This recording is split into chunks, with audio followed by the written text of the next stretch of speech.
Welcome back to கலி cricketer. Match எங்க போச்சு? டாஸை வின் பண்ணி ஆர்ஆர் பவுலிங் போறேன்னு சொன்னாங்கங்க. ரோஹித் சர்மா, ரிக்கில்டன் வந்தாங்க, நின்னாங்க, பொழந்தாங்க. கப்பை கடப்பார பேர் எழுதி வச்சிடலாமா அப்படின்னு போல தான் கேட்கணும் போல இருக்கு. ஆஃப் அன் கண்ணீர் உருறாங்க. என்ன தாண்டா பண்றது, எப்படி தாண்டா இவங்களை தடுத்து நிறுத்துறது? காட்டாற்று வெள்ளம் போல் ரொம்ப பாஞ்சுக்கிட்டே இருக்காங்களேன்ட்டு. வேற லெவல் கிளினிக்கல் பர்ஃபார்மன்ஸுங்க. T20ல 100 ரன் வித்தியாசத்தில் ஜெயிக்கிறதெல்லாம் லேசுப்பட்ட காரியம் கிடையாதுங்க. அதை தான் பண்ணியிருக்காங்க Mumbai Indians. Table top number 1க்கு வந்துட்டாங்க. நெட் ரன் ரேட் வேற லெவலில் இருக்கு. அடிச்சுக்க முடியாது, என்ன அசைச்சிக்க முடியாது. அது மாதிரி இருக்காங்க. கடப்பார டாஸை வின் பண்ணி பவுலிங் போறேன்னு சொன்னாங்க. ரிக்கில்டன், ரோஹித் சர்மா வந்தாங்க.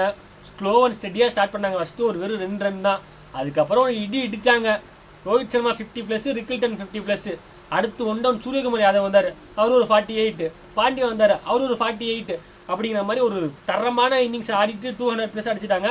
வழக்கம் போல தாங்க 200+லாம் அடிச்சுட்டா மும்பை இந்த முடிய ஐபிஎல் ஹிஸ்ட்ரியிலேயே தோத்ததா சரித்திரம் கிடையாது. சூரியவன்சி இன்னைக்கு இருக்குடா அப்படின்னு நினச்சோம். பட் தீபக் சகர் போட்டு செட் பண்ணி எடுத்து போயிட்டே இருந்தார். ஜெய்ஸ்வாலும் சூரியவன்சின் அவுட் ஆகிட்டாலே ஆர்ஆர் காலிங்க.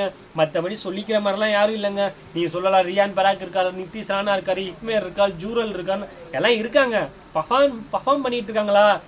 இல்லை, பர்ஃபார்ம் பண்ணுறது இல்லை. ஆர்ச்சருக்கும் இந்த இன்னைக்கு செல்ஃப் எடுக்கலை. அதனால பராக் வந்து போட்டு ஒரு விக்கெட் எடுத்தாருன்னா பார்த்துக்கோங்க. ராஜஸ்தான் பவுலிங் எந்த இது பரிதாப நிலையம் இருக்குன்ட்டு தீக்ஷனா போட்டால் ஒரு விக்கெட் எடுத்தார். Clinical performance by Mumbai Indians. மறுபடியும் சொல்கிறது தாங்க, பவுலிங் வேணால் பவுலிங் இருக்குது, ஃபீல்டிங் வேணால் ஃபீல்டிங் இருக்குது, ஆல்ரவுண்டர்ஸ் வேணால் ஆல்ரவுண்டர்ஸ் இருக்குது, பேட்டிங் வேணால் பேட்டிங்னு இருக்குது.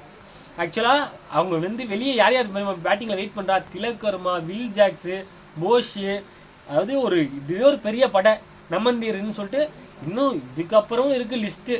பவுலிங்காக சொல்ல தேவையில்லை. Bumrah world class. இம்பேக்ட் பிளேயராக வந்த கரண் சர்மா இம்பேக்டை கொடுத்தாரு, 3 விக்கெட் எடுத்தார். பவர் பிளேயில் விக்கெட் எடுக்க தீபக் சகர், போல்ட் இருக்காங்க. இடையில வந்து பவுலிங் போட்டு விக்கெட் எடுக்கிறது ஹார்திக் பாண்டியா இருக்காரு. இதுக்கு மேலே ஒரு டீமுக்கு என்ன வேணும் எனக்கு தெரில. அதாவது டேஞ்சரஸ் டீம் இன் ஐபிஎல்னால் இது மும்பை இந்தியன்ஸ் தான். இது ஜெயிச்சாலும் சரி தோத்தாலும் சரி, பேப்பரில் கன்னாக இருக்கிறது அவங்கள மாதிரி ஒரு 11s யாருமே கிடையாது. ஜெயிச்சாலும் சரி தோத்தாலும் சரி. ஃபஸ்ட்டு ஒரு 4 மேட்ச் தோத்தாங்க. அதுக்கப்புறம் கம்பேக்னா இதாண்டா கம்பேக்னு கொடுத்தாங்க. போன வருஷம் ஆர்சிபி, ஈசாலா எப்படி கம்பேக் கொடுத்தாங்களோ அதோட ஒரு பட்டி மேலே கம்பேக் கொடுத்தாங்க நான் நினைக்கிறேன். மற்றபடி ராஜஸ்தான் படி தான் சொல்கிறது, மூட்டையை கட்டியாச்சு, சென்னையோட சேர்ந்து கை கொத்துட்டு போக வேண்டியதான். வா ஒன்றா வீட்டுக்கு போகலாம் அப்படின்னு கிளம்பிட்டாங்க ராஜஸ்தானும். அவ்வளோதாங்க. டேபிளில் ஒரு கிளாஷ் நடக்க போகுது. ஏன்னா மும்பை ஆர்சிபி, டெல்லி, குஜராத், பஞ்சாப் கிங்ஸ் இந்த 5 டீமில் ஒரு டீம் வெளியே போய் ஆகணும். அது யாருன்னு பொறுத்து இருந்து பார்ப்போம். இந்த வீடியோ பிடிச்சவங்க லைக் பண்ணுங்கள். ஐபிஎல் பார்க்கணும் ஷேர் பண்ணுங்கள். மறக்காம நம்ம சேனலை சப்ஸ்கிரைப் பண்ணுங்கள். எத்தனை நிமிஷம் சொல்லியிருக்கேன்? 3 நிமிஷம்.